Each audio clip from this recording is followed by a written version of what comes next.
Hello, everyone. Welcome back to another episode of the National League Lowdown. There was some playoff drama at Wembley last weekend, but this weekend we're looking ahead to the FA Trophy final and non-league finals day at Wembley. First, Dan, how are you, my friend? Yeah, all good, mate. All good. Looking forward to previewing the FA Trophy final. Yeah, it should be a very interesting final. And Craig, how are you? You're good? Yeah, very well, thank you. Of course, Southend, one I backed when we made our predictions to go on and win the whole thing. And they're still in with a very, very good chance, but I don't think Wealdstone will roll over easily. But we'll get on to predictions later on. Yeah, we won't mention the team that I backed to win the FA Trophy right at the beginning for the first hurdle. Dan, we come to you first to talk about Southend's season so far and their run to the final.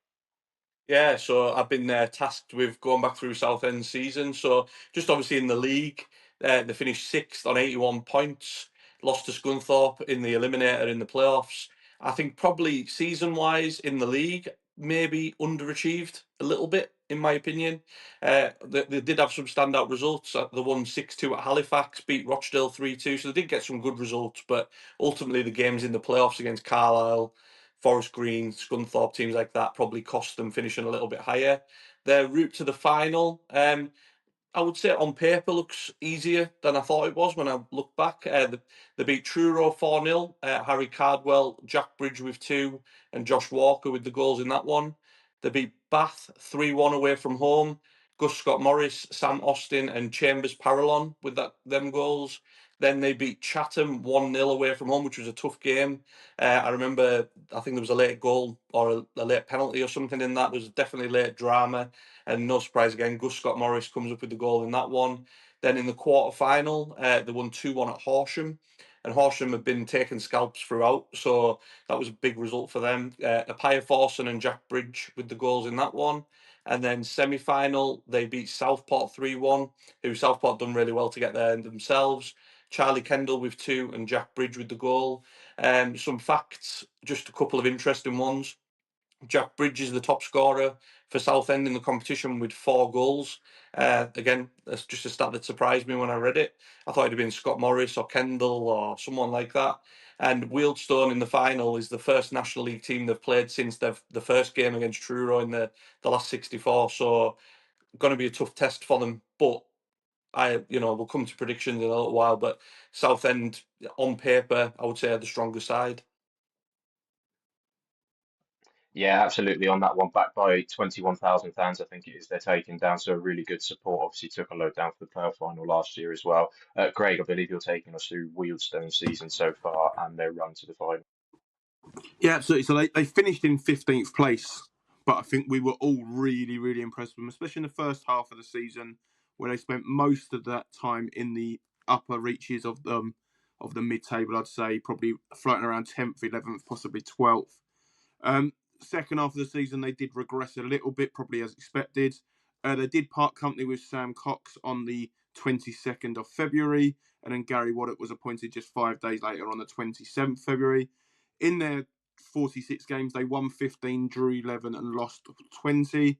And probably the star of the show that was mentioned quite a lot in this FA Trophy run as well was probably Mika Abirio for me, an outstanding player who we might get in our combined 11 later. We'll find out. We'll see how that one goes. FA Trophy run, though, they started at home to Cheshunt 2-1 with a 2-1 victory. 2-0 up through Obiro and McAvoy before Effa, a late consolation for Cheshunt, really.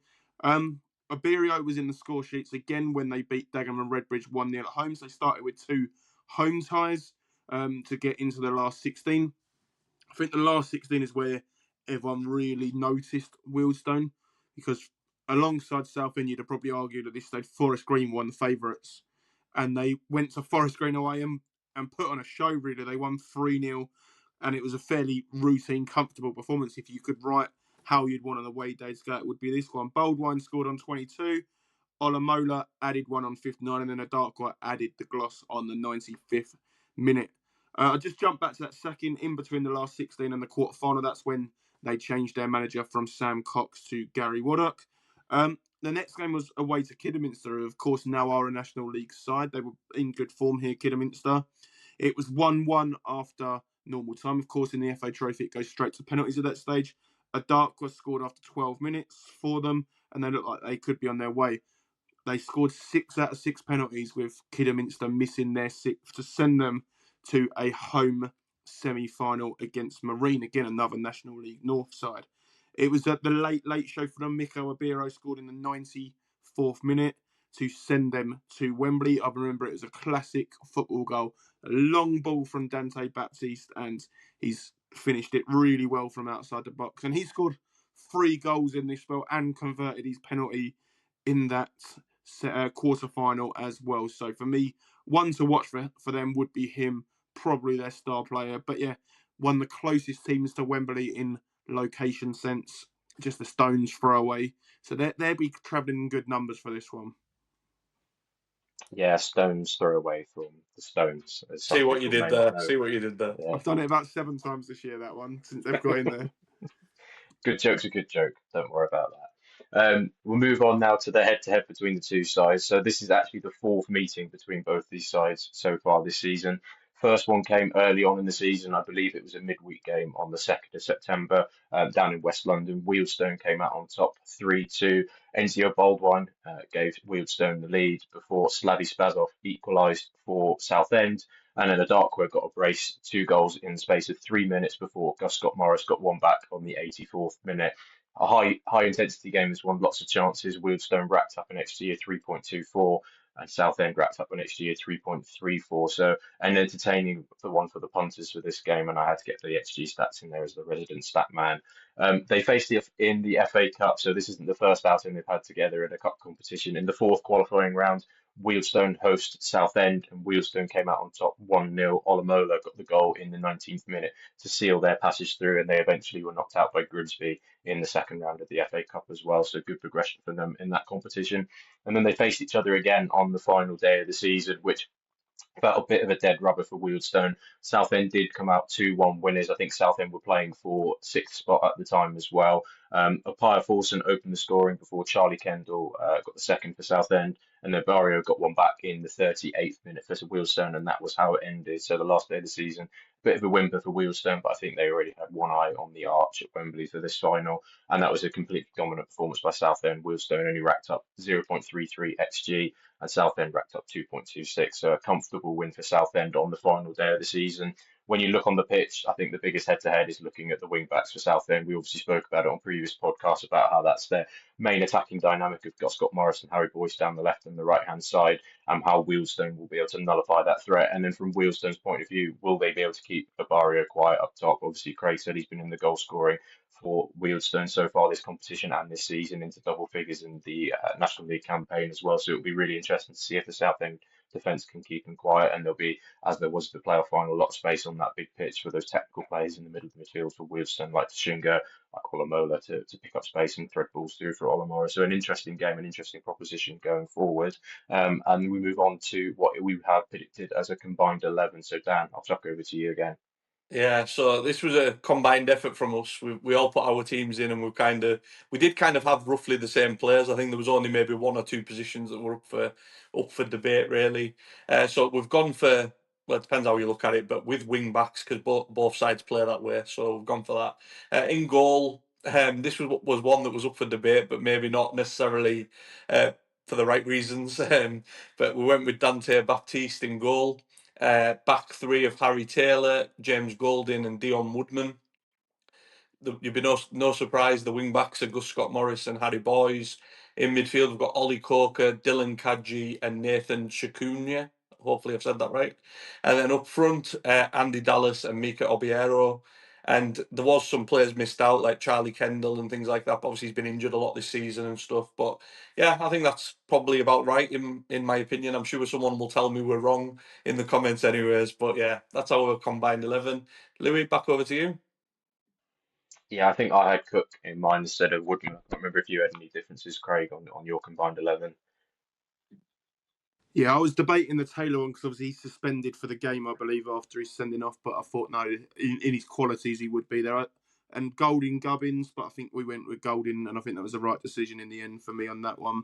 But yeah, I'm fairly happy with that one. I think Baptiste is probably one of the most improved goalkeepers in the season this year as well. I think he's been very, very good. Yeah, I think if we'd have had the conversation maybe 6 months ago, I don't think I'd have mentioned him at all. But I've been pleasantly surprised with him, and yeah, it shows probably that Southend, that is a weakness of theirs and something they'll be looking to rectify in the summer, is getting a stable number one in. Yeah, we might mention what your favourite number one choice is for Southend, given it's been mentioned numerous times on the podcast. Yeah, Baptiste, obviously the penalty shootout hero at Kidderminster as well. We'll move on now to previous finals. So I've taken a look back. I've done Mark's job this time, given that he's not here on this podcast. I've gone down historical lane. I've looked back at the last 10 FA Trophy finals. So going back to 2016, which I think was, off the top of my head, the first ever incarnation of non-league finals day. So that is both the FA Vars and the trophy taking place at Wembley on the same day. And it was FC Halifax Town who beat Grimsby Town 1-0 under the arch. And then in 2017 was my first appearance at non-league finals day. I went to this one. I know South Shields won the Vars. A long time since they've been in the FA Vars, South Shields back in the National League. But the FA Trophy was York City 3, Macclesfield Town 2. So the old incarnation of Macclesfield, not the new one. Interesting goal scorers for York that day. John Parkin, absolute legend of EFL. Verdane Oliver, just been released by Hartlepool, and Aidan Connolly, who I believe has just left or been at Leyton Orient this season. So an interesting set of goal scorers for York City in that game.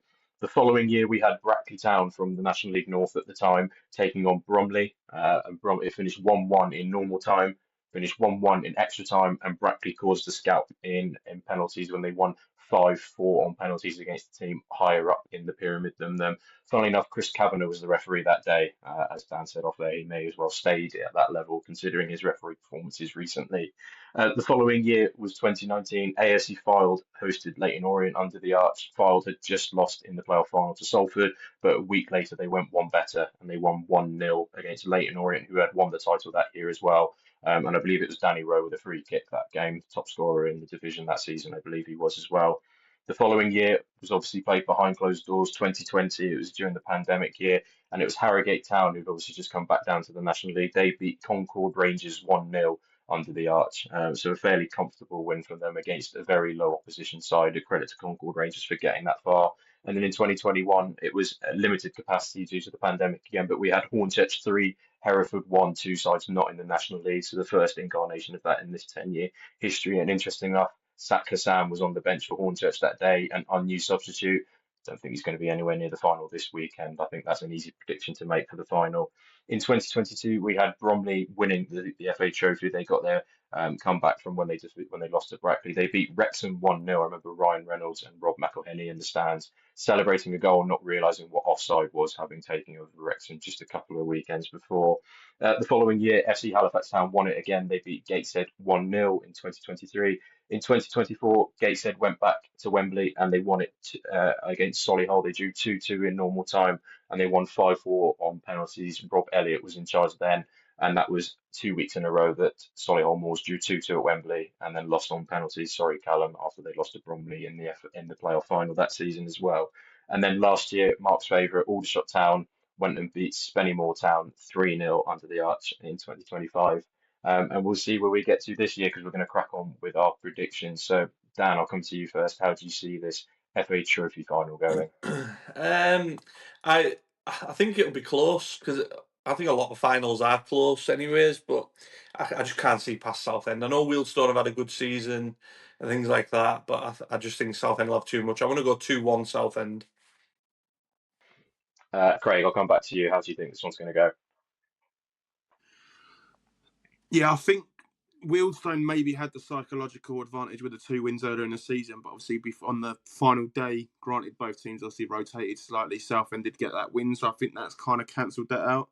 I think the wing backs on that large pitch at Wembley will play a big factor in this game.